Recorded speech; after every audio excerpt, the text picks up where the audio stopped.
Before I get into this, I want to say something to all the long-haul drivers out there, because some of you are going to hear this story and recognize exactly what I'm describing. I drove semi-trucks for 11 years, owner-operator, so I was my own boss. I set my own routes, my own hours, my own stops. It was a good life in a lot of ways. Hard and lonely in other ways. The way any life spent mostly on the road gets lonely. But I love the driving itself.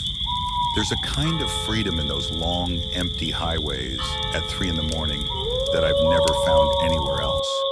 The trucking community has its own thing going on at night.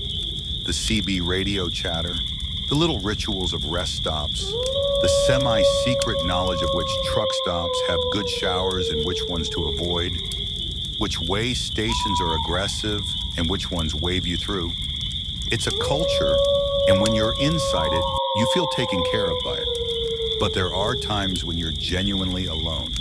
And on one specific night in autumn, about 7 years into my driving career, alone turned into something I wasn't prepared for. I was deadheading, running empty, back toward my home base after delivering a load. It was late, I was tired, and I was still about 4 hours from home. I needed to sleep. Federal regulations on hours of service meant I needed to log a rest break anyway, and I was ready for it. I pulled into a rest area just off the interstate. One of those older rest areas, not the big modern ones with the bright lights and the fast food, but an older, smaller one. Concrete building in the center with restrooms, a few trees, a separate truck parking area off to the side, away from the car parking. When I pulled in, there were 3 other semis already parked in the truck area, engines idling low, their running lights glowing amber in the dark. Company. Not a lot of it, but some. I found a spot at the far end of the row, went through my shutdown routine, made myself a simple meal in the cab from the little setup I kept back there, listened to the radio for a while, before I climbed into my sleeper berth. I had a good rig, a proper sleeper cab. I did what I always did. I locked both doors. I checked the passenger side was secure. I pulled the curtain that separated the cab from the sleeper. I had a .40 caliber in a holster mounted on the wall of the sleeper where I could reach it from the bunk. Just part of the routine. I was out cold by about midnight. I woke up at approximately 2:30. Something had changed in the ambient sound outside the truck. Trucks have their own soundscape at rest. The low idle of engines, the hiss of air brakes from time to time, the far-off sound of the interstate. You sleep through all of that because it's constant. Your brain categorizes it as background and ignores it. What my brain didn't ignore was the new sound. Footsteps on the running board of my truck. Not on the pavement beside the truck, on the running board, that metal step below the driver's door. Someone had stepped up onto the side of my truck.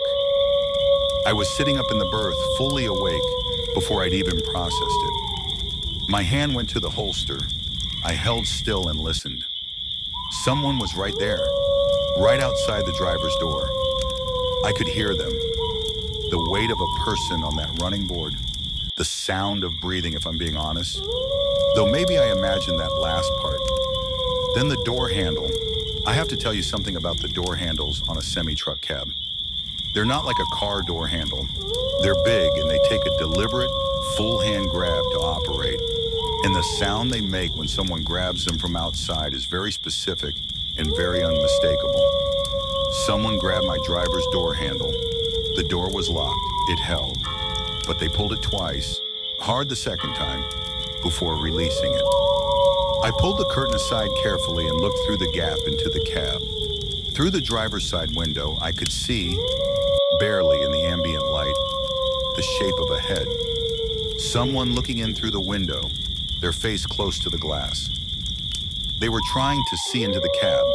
Now, I want to tell you that I thought through my options carefully and made a rational decision.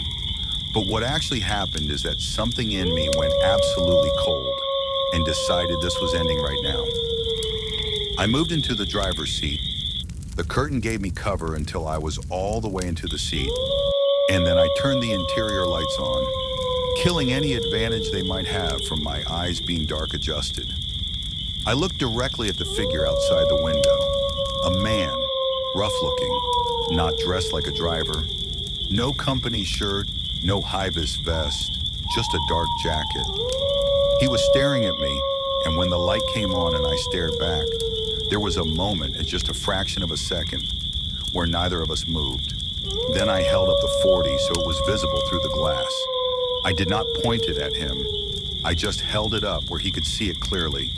He was gone, off the running board into the dark, so fast it was almost hard to believe. I heard his footsteps on the pavement going away fast. I sat in that driver's seat for the rest of the night. I didn't go back to the berth.